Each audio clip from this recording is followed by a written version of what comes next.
আজি আমি ৰাজ্য চৰকাৰৰ গৃহ নিৰ্মাণ আৰু নগৰ পৰিক্ৰমা বিভাগৰ অধীনত 43 গৰাকী নগৰীয়া কাৰিকৰী বিষয়াক নিযুক্তি পত্ৰ প্ৰদান কৰিবলৈ সমবেত হৈছোঁ। এই নিযুক্তি পত্ৰ প্ৰদানত বা এই 43 গৰাকীৰ ভিতৰত মেকানিকেল ইঞ্জিনিয়াৰ 16 গৰাকী, ইলেক্ট্ৰিকেল ইঞ্জিনিয়াৰ 11 গৰাকী, পাব্লিক হেল্থ ইঞ্জিনিয়াৰ 8 গৰাকী, এনভাইৰনমেণ্টেল অভিযন্তা 6 গৰাকী আৰু সিভিল ইঞ্জিনিয়াৰ 2 গৰাকী। আজি আমাৰ বাবে এটা গুৰুত্বপূৰ্ণ দিন। অসমৰ পৌৰ প্ৰশাসন বা আমাৰ পৌৰ নিগম নিকায়সমূহত এটা সময়ত টেকনিকেল মেনপাৱাৰৰ একেবাৰে অভাৱ আছিল আৰু কাৰ্যত এজন বা দুজন জুনিয়ৰ ইঞ্জিনিয়াৰ পৰ্যায়ৰ অভিযন্তাৰে আমি সমগ্ৰ নগৰ প্ৰশাসনটো পৰিচালনা কৰিছিলোঁ। সময়ৰ গতিৰ লগত আমাৰ ৰাজ্যখন সলনি হৈছে। এখন গ্ৰাম্য অৰ্থনীতি বা সম্পূৰ্ণ গ্ৰামীণ ৰাজ্যৰ পৰা লাহে লাহে আমি আৰবানাইজেশ্যনৰ পথলৈ আগবাঢ়িছোঁ। আগতে অসমত এখন পৌৰ নিগম আছিল, এতিয়া আমাৰ ৰাজ্যত 3খন পৌৰ নিগম সম্ভৱ হৈছে আৰু নতুনকৈ কেইবাটাও অঞ্চলক আমি মিউনিচিপালিটি বা আৰবান এৰিয়া হিচাপে ঘোষণা কৰিছোঁ।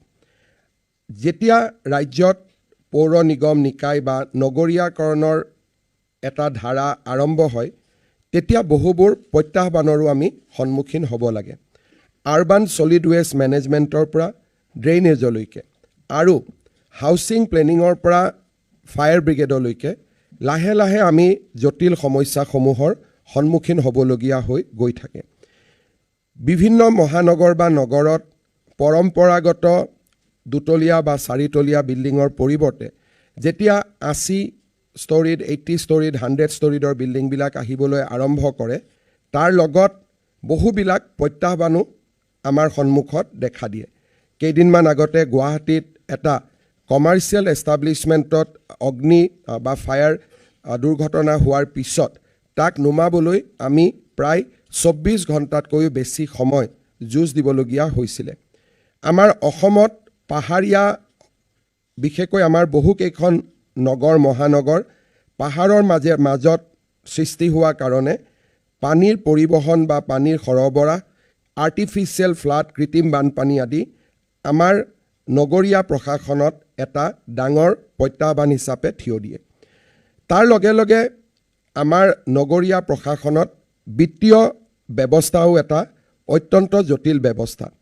ইয়াৰ আগলৈকে আমি যিহেতু অসমত মিউনিচিপালিটি যথেষ্ট নাছিলে, সেইকাৰণে চৰকাৰৰ পৰা পোৱা অনুদানেৰে মিউনিচিপালিটিসমূহ আমি চলোৱাৰ ব্যৱস্থা কৰিছিলোঁ। ভাৰত চৰকাৰে এতিয়া গুৰুত্ব আৰোপ কৰিছে যে নগৰ প্ৰশাসন বা নগৰসমূহ নিজে নিজৰ ভৰিৰ ওপৰত থিয় হ'ব লাগে। তাৰ পৰিপ্ৰেক্ষিতত ফাইনেন্সিয়েল মেনেজমেণ্টটো এটা ডাঙৰ বিষয় হৈ আমাৰ সন্মুখত দেখা দিছে।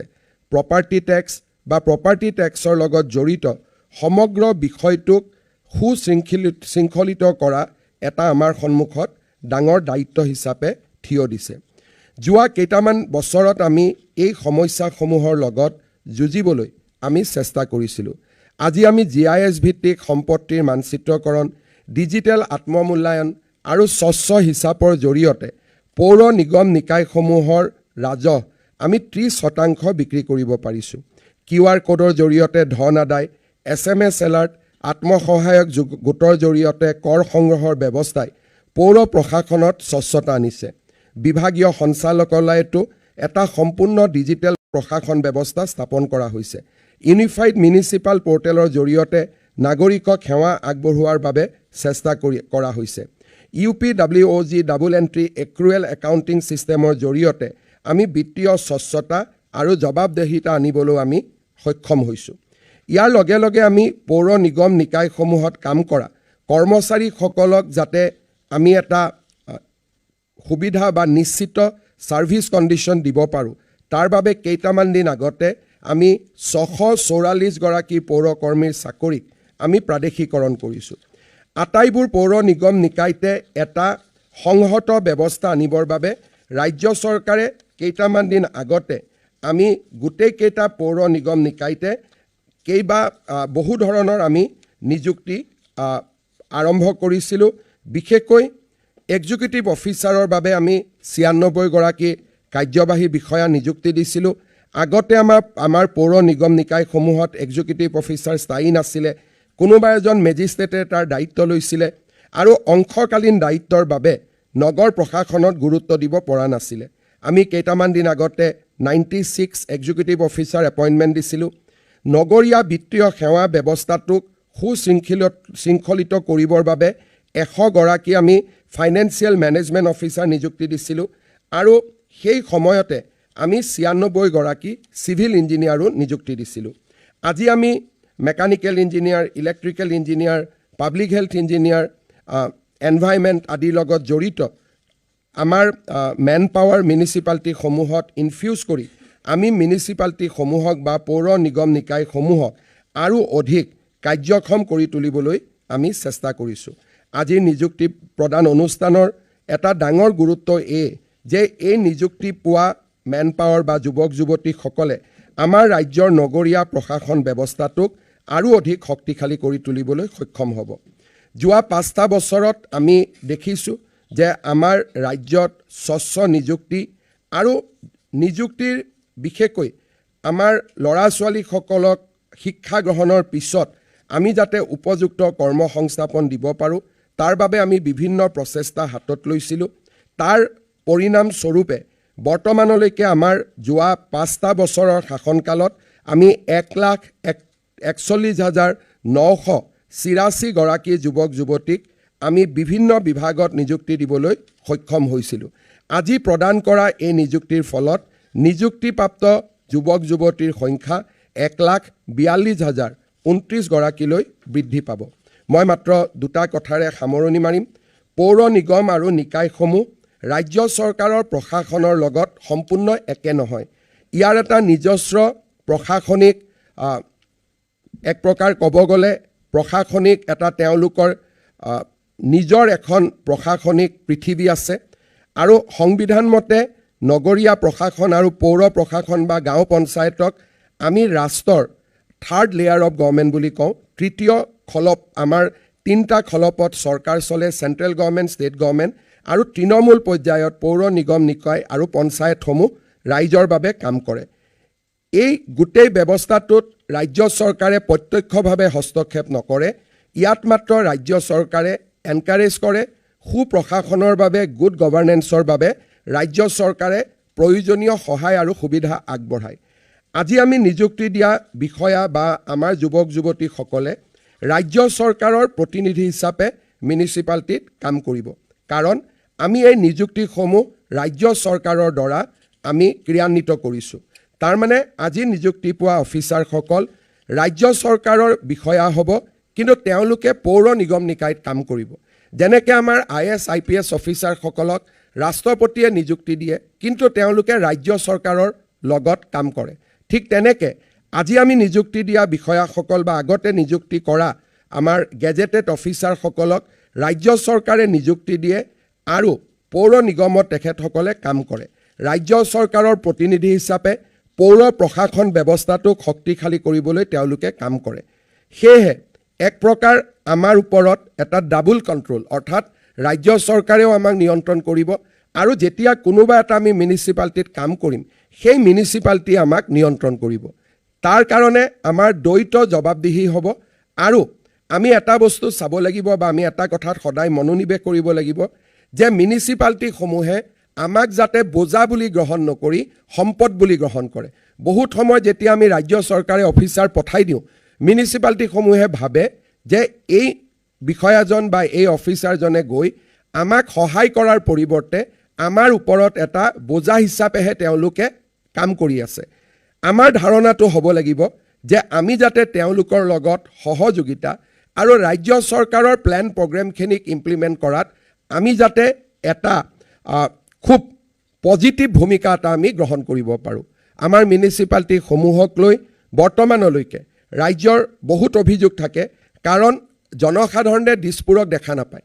কিন্তু ডিব্ৰুগড়ত যদি কোনোবা এটা ড্ৰেইনৰ ওপৰত আৱৰ্জনা গোট খাইছে, ক'ৰবাত যদি আজি আৱৰ্জনাখিনি আমি লৈ যোৱা নাই, ক'ৰবাত যদি ষ্ট্ৰীট লাইট এটা নোহোৱা হৈছে, তেওঁলোকৰ খং আৰু ক্ৰোধ পোনে পোনে মিউনিচিপালিটিখনৰ ওপৰত পৰে। দিছপুৰলৈকে আহি নাপায়, কাৰণ মানুহে পৌৰ নিগমকে তাৰ বাবে দায়ী কৰে। পৌৰ নিগম নিকায়ত সেইকাৰণে গুড গভাৰ্নেন্স আমাৰ কাৰণে অত্যন্ত প্ৰয়োজনীয়। মানুহে ৰাজ্য চৰকাৰ আৰু কেন্দ্ৰীয় চৰকাৰক দেখা নাপায় হোল্ডিং নম্বৰৰ কাৰণে, কোনোবাই ড্ৰেইনটো ঠিক কৰাৰ কাৰণে, কোনোবাই আৱৰ্জনাখিনি মুক্ত কৰাৰ বাবে, কোনোবাই ষ্ট্ৰীট লাইটটোত যদি ফিউজ হৈ আছে তাক ৰিকনেক্ট কৰাৰ কাৰণে। সৰু সৰু কথাবিলাক তেওঁলোকৰ কাৰণে যথেষ্ট ডাঙৰ সমস্যা হৈ থিয় দিয়ে। ড্ৰেইন বনাওঁ, পানী যিফালে যাব লাগে তাতকৈ ওলোটা ফালে আহে। আমাৰ অসমত এটা বহু ডাঙৰ সমস্যা, আমি যদি ড্ৰেইন বনাওঁ, পানী নিষ্কাশনৰ কাৰণে ড্ৰেইন বনাওঁ, কিন্তু ক'ৰবাত নহয়, আমাৰ ক'ৰবাত প্লেনিং ভুল হয়, পানীটোৱে ওলোটাই ড্ৰেইনটোৱে নেক্সট টাইম বেছিকৈ বানপানীৰ সৃষ্টি কৰে। অৰ্থাৎ আমি গ্ৰেডেশ্যন বা গ্ৰেডিংবিলাক আমি মিলোৱাত আমি অক্ষম হওঁ। বিল্ডিং পাৰ্মিশ্যন দিওঁ, কিন্তু বিল্ডিং পাৰ্মিশ্যনৰ পিছত আমি এনেকৈ বিল্ডিং পাৰ্মিশ্যন দিওঁ যাতে ৰিয়েল ইষ্টেটত কাম কৰা মানুহজনৰ সুবিধা হয়, ৰাইজৰ অসুবিধা হয়। বিল্ডিং বাইলখনক কেনেকৈ ইণ্টাৰপ্ৰেট কৰি আমি ৰিয়েল ইষ্টেটত কাম কৰা মানুহজনক সুবিধা দিব পাৰোঁ তাক লৈ আমি বেছি চিন্তা কৰোঁ, আৰু ৰাইজক কেনেকৈ সুবিধা দিব পাৰোঁ তাক লৈ আমি কম চিন্তা কৰোঁ। তাৰ কাৰণে গুৱাহাটীত আজি নেচাৰেল ড্ৰেইনবিলাক এক প্ৰকাৰ নোহোৱা হৈ গ'ল, আৰু তাৰ একমাত্ৰ দায়ী হৈছে গুৱাহাটী পৌৰ নিগম আৰু GMDA। আজিৰ অফিচাৰ নহয়, লাষ্ট 40 years 50 yearsত তেওঁলোকে ড্ৰেইনৰ ওপৰত ঘৰ বনাব পাৰ্মিশ্যন দি তেওঁলোকে আমাৰ গোটেই প্লেনিং ব্যৱস্থাটোক এক প্ৰকাৰ ধ্বংস কৰি শেষ কৰি পেলালে বুলি ক'লেও ভুল নহয়। আজি আমি এনেকৈ অপৰাধ কৰিবলৈ চিন্তা কৰোঁ যে আমাৰ মন্ত্ৰীসকলৰ আৱাসৰ সন্মুখতে GMDA GMCয়ে 6 তলীয়া 7 তলীয়া বিল্ডিং বনাব পাৰ্মিশ্যন দিছে, কিন্তু বাহিনী নদীৰ ওপৰত কেনেকৈ গাড়ীখন পাৰ হৈ যাব আৰু গাড়ীখন পাৰ নহওঁতে কেনেকৈ অভাৰব্ৰিজৰ তলত ট্ৰেফিক জামৰ সৃষ্টি নহ'ব, তাৰ কাৰণে প্ৰশ্ন সুধিলে তেখেতসকলে উত্তৰ দিব নোৱাৰে। আজি এতিয়াও যদি আমি যাওঁ, আমি দেখা পাম যে বাহিনী নদীৰ কাষতে আমাৰ ছুপাৰ মাৰ্কেটৰ ফ্লাইঅভাৰৰ বাওঁফালে ডাঙৰ বিল্ডিং এটা বনাব পাৰ্মিশ্যন দিছে। বিল্ডিংটোলৈকে যোৱা ৰাস্তা হৈছে বাহিনী নদীৰ ড্ৰেইনটো, বা আমি তাক নদী বুলি ক'ব পৰা এতিয়া অৱস্থাত নাই। তাত যদি ইউ টাৰ্ণ কৰিব যায় গোটেই GS ৰোডটো বন্ধ হৈ যাব। এতিয়া ইয়াত আপোনালোকে চিন্তা কৰক, য'ত মুখ্যমন্ত্ৰী থাকে, য'ত মন্ত্ৰীসকল থাকে, বিভাগীয় মন্ত্ৰী থাকে, তাৰ সন্মুখতো যদি ইলিগেল পাৰ্মিশ্যন দিবলৈ সাহস কৰে, তাৰ মানে এই সাধাৰণ মানুহক তেওঁলোকে আজিলৈকে কিমান আতংকিত কৰি ৰাখিছে। মানুহে কমপ্লেইন দিব গৈ পেলাই, বুজাব গৈ পেলাই ৰাস্তা নোপোৱা হৈ যায়। যেতিয়া গুৱাহাটীত পানী কিয় জমা হয় বুলি আমি ডাঙৰ যানবিলাক আমি ড্ৰোন লগাই ফুটেজ চাওঁ, তেতিয়া আমি দেখা পাওঁ যে নদীৰ মাজলৈকে আহি মানুহে ঘৰ বনাইছে, আৰু সকলোৰে হাতত অৰিজিনেল বিল্ডিং পাৰ্মিশ্যন আছে। ঘৰকেইটা যদি ভাঙিব যাওঁ, সকলোৰে লগত অৰিজিনেল বিল্ডিং পাৰ্মিশ্যন আছে। এই বিল্ডিং পাৰ্মিশ্যনবোৰ কোনে দিছে? আমাৰ অফিচাৰসকলে দিছে। কেনেকৈ দিছে? আইনখনক নিজৰ মতে ইণ্টাৰপ্ৰেট কৰি দিছে। মই বিচাৰোঁ যে আইন আৰু বিল্ডিং বাইলছ জনসাধাৰণৰ স্বাৰ্থত ইণ্টাৰপ্ৰেট হ'ব লাগে। যোনে জনসাধাৰণক ক্ষতি কৰে তেনেকৈ ইণ্টাৰপ্ৰেট কৰিব নালাগে। আৰু সেইকাৰণে যিহেতু আমি ডিব্ৰুগড়, শিলচৰ, গুৱাহাটী, নগাঁও সৰু টাউন এখনৰ এৰিয়াত আমি কাম কৰিম, আমি যেতিয়া বেয়া কাম কৰিম তাক ঘৰে ঘৰে আলোচনা হয়। আমাৰ অফিচাৰসকলে বা বিষয়া কৰ্মচাৰীসকলে ভাবে যে মই যিটো কাম কৰি আছোঁ সেইটো কোনেও দেখা নাপায়, কিন্তু আচলতে আমাৰ বিষয়ে যে মানুহে ঘৰত গৈ, নিজৰ ঘৰত গৈ, ভিতৰত গৈ ল'ৰা ছোৱালীৰ সন্মুখত আলোচনা কৰে যে আজি অমুক অফিচাৰক 200 টকা এটা দি থৈ আহিলোঁ, 500 টকা এটা দি থৈ আহিলোঁ, অমুক মন্ত্ৰীক 1000 টকা দি থৈ আহিলোঁ, ঘৰত আলোচনা কৰে, ল'ৰা ছোৱালীয়ে শুনে, আৰু সেই ল'ৰা ছোৱালীয়ে যিখন কলেজত কাম কৰে সেই অফিচাৰজনৰ ল'ৰা ছোৱালীও তাতেই কাম কৰে। গতিকে আপোনালোকে চিন্তা কৰক যে আমাৰ সন্তানসকলৰ পিছফালে মানুহে কেনেকৈ কথা পাতে, অমুকৰ দেউতাকে অমুক কৰিলে, তমুকৰ দেউতাকে অমুক কৰিলে। তাৰ মানে মই এইটোকে ক'ব খুজিছোঁ যে সৰু সমাজত আমি বাস কৰোঁ, আমাৰ সকলোৰে কথা সকলোৱে দেখা পাই থাকে। আমি কাকো নিজৰ পৰা আঁতৰত ৰাখিব নোৱাৰোঁ।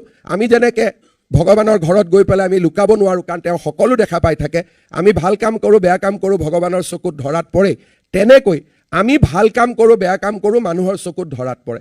বিশেষকৈ সৰু টাউনত, বিশেষকৈ যদি আমি কম জিঅ'গ্ৰাফিক লোকেশ্যনত কাম কৰোঁ, দিল্লীত কোনোবাই কিবা কৰিছে তাক অসমৰ মানুহে দেখা নাপায়, দিছপুৰত কোনোবাই কিবা কৰিছে তাক নগাঁৱৰ মানুহে দেখা নাপায়, কিন্তু নগাঁৱত যিটো কাম কৰিছোঁ তাক নগাঁৱৰ মানুহে দেখা পাবই। তাৰমানে আমি যিটোৱে ব্যৱহাৰ নকৰোঁ কিয় সেইটো সদায় মানুহৰ সন্মুখত এক্সপ'জ হৈ থাকে। মানুহে জানে, মানুহে নকয় বেলেগ কথা, কিন্তু প্ৰত্যেকজন মানুহে আমাৰ বিষয়ে জানে, আমাৰ বিষয়ে বুজে। মই আশা কৰিম যে আমি যোৱা 5টা বছৰত 1 লাখ প্ৰায় 1.5 লাখ ল'ৰা ছোৱালীক নিযুক্তি দিছোঁ।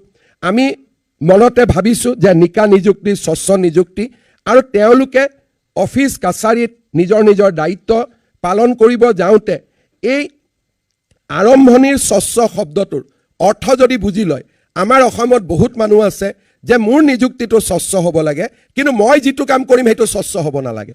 অৰ্থাৎ স্বচ্ছতাটো মোৰ ক্ষেত্ৰত প্ৰয়োগ হ'ব লাগে, কিন্তু মই আগলৈকে গৈ স্বচ্ছ কাম কৰিম সেই একাউণ্টেবিলিটিটো মোৰ ওপৰত থাকিব নালাগে। তেনেকুৱা পৰিৱেশ আমি নোহোৱা কৰিব লাগে। আমি স্বচ্ছ ৰাস্তাৰে নিযুক্তি পাইছোঁ আৰু আমি স্বচ্ছতাৰ পৰিৱেশ এটা আমাৰ কাৰ্যালয়ত গৈ আমি আৰম্ভ কৰিম, যাতে আমাৰ ৰাজ্যখন আগুৱাই যাব পাৰে, আমাৰ নগৰখন আগুৱাই যাব পাৰে। আৰু in the context of municipal administration transparency and honesty is more important. কাৰণ মানুহে আমাক দেখা পাই থাকে। দিছপুৰত কি কৰিছোঁ মানুহে দেখা নাপায়। মই আকৌ ৰিপিট কৰিছোঁ, যোৰহাটত কিবা কৰিলে, নগাঁৱত কিবা কৰিলে টাউনৰ মানুহখিনিয়ে এটা মুহূৰ্ততে গম পায়। গধূলি কোনোবা এখন বিয়াত যেতিয়া সমবেত হয়, প্ৰথম এই কথাটোৱে আলোচনা হয় আৰু মিনিটত আমি যিমানে অনেষ্টিৰ এটা মুখা পিন্ধি নাথাকোঁ কিয়, মিনিটত সি ডিমলিষ্ট হৈ যায়। কাৰণ মানুহে গৈ কথা পাতে আৰু মিউনিচিপালিটিৰ ক্ষেত্ৰত ই বেছিকৈ প্ৰযোজ্য। মিউনিচিপালিটিত কাম কৰাটো এটা চেলেঞ্জিং কাম আৰু ই প্ৰত্যাহ্বানমূলক কাম, কিন্তু ই ছেটিছফাইঙো। যেতিয়া লাহে লাহে চহৰখন ভাল হৈ আহে, ইট গিভছ ইমেন ছেটিছফেকশ্যন। অহা পৰহি গুৱাহাটীত এয়াৰপৰ্ট আৰম্ভ হ'ব নতুন, দেখিলে মনটো ভাল লাগে। আজি আমি কেইদিনমান আগতে আমাৰ স্মাৰ্ট চিটি লিমিটেডে ৰিভাৰ বেংক নিৰ্মাণ কৰিছে। হাজাৰ হাজাৰ মানুহ যায় আৰু ভাল কথা কয়। অৰ্থাৎ এনেকুৱা নহয় যে মানুহে সদায় বেয়া কথাই কয়। ভাল কাম কৰিলে ডেফিনেটলি মানুহে ভাল কাম কয়। আৰু মই সেইকাৰণে সকলোকে আহ্বান জনাম যে আমি এটা স্বচ্ছ প্ৰক্ৰিয়াৰ প্ৰডাক্ট হিচাপে স্বচ্ছতাক যাতে আমি আমাৰ কৰ্ম জীৱনতো সমাহিত কৰোঁ আৰু ৰাজ্যখনক আগবাঢ়ি যোৱাত আমি কণ্ট্ৰিবিউট কৰোঁ, তাকে অনুৰোধ জনাই সকলোকে অভিনন্দন জনাই মই মোৰ বক্তব্যৰ সামৰণি মাৰিছোঁ।